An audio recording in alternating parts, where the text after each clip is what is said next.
Hi everyone. Well, the day is finally about here that we will be having worship on campus back in our sanctuary, and I'm excited to see as many of you as are comfortable coming back in the sanctuary as possible. And I do want to stress that you shouldn't feel any pressure to come back if you don't feel safe. We are doing everything that we can to make sure that you are safe, but it really will come down to your own personal preference. But I do want to talk about some of those things that we have in place here and are expecting and asking of people if they do decide to come and worship.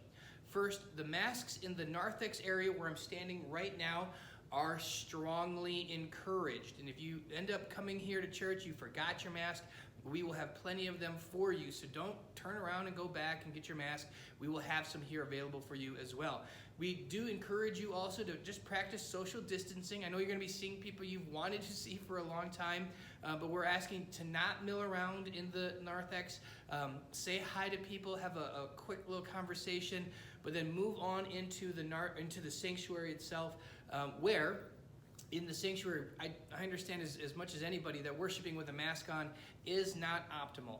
If you choose to remove your mask during our worship service, we ask that you wait till you're in the sanctuary, and we also ask that you would sit towards the front of the sanctuary, and anybody who wants to keep their mask on the entire time, they'll take those seats that are towards the back of the sanctuary. As the same with our communion practice here over the last several weeks, just listen to the elders' direction. They'll help you find seats. They'll help you make sure that you've got all the space that you need for your family that is still well distanced from everybody else so that you can worship feeling comfortable and safe. For those of you who 6 feet of social distance, wearing a mask, still is sort of not the best scenario. You want one more layer of distancing. We've also picked up these red lanyards will be available as you walk in.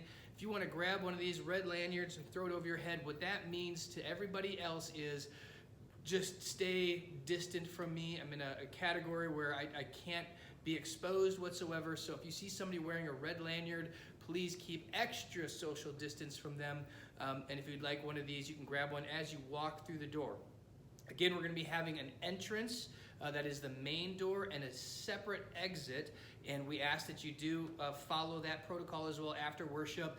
Instead of going out the front door like we normally would, you go around that side door, the back, out to the parking lot. As for our bathroom use, we'll have somebody stationed near the bathrooms trying to do just one family at a time. So if you're walking up to the bathroom with your child, or you're just going to the bathroom yourself, and an elder or somebody else might stop you and say, hang on, there's somebody in there, just wait just one more minute so we don't have more than one person in the bathroom at a time. There will be an offering plate in the back that you can put in the back of the sanctuary. You can place your offering in that as you enter or as you exit, but we of course are not going to be passing around a basket.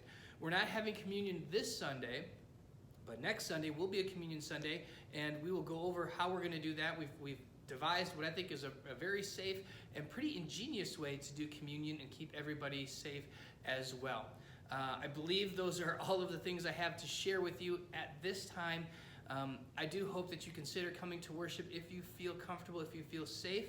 I encourage you to be here Sunday morning. We have those 3 services, the 7:30 for our most at-risk people, then a 9 o'clock that will be live streamed, and then our 10:30 service. And again, a reminder that live streaming at 9 a.m. is the time that the live streaming happens. It'll be a little bit different. It'll feel and look a little bit different because we're moving to a live stream. What that means is that if you jump on at 9:30, you're probably going to have to wait until the entire service is done.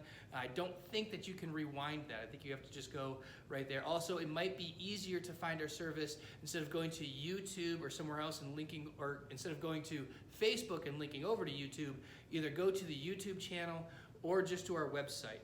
We're not entirely sure that we can stream that over from YouTube to Facebook. We're still working on that as well. But first week, I know we're going to have some glitches. I know some things are going to go a little bit sideways, a little bit wonky.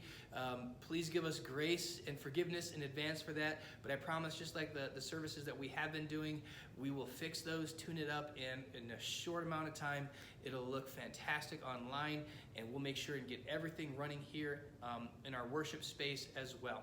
So One last thing, I almost forgot. We do ask that you keep your children out of our classrooms and people out of classrooms as well, just so we're not cross-contaminating anything in there with people going in and out of those classrooms unless you're part of the band or tech deck. So that's everything. I'm sure that's everything. And again, July 12th, I cannot wait to see some of you face to face for the first time in a long time. Until then, be safe.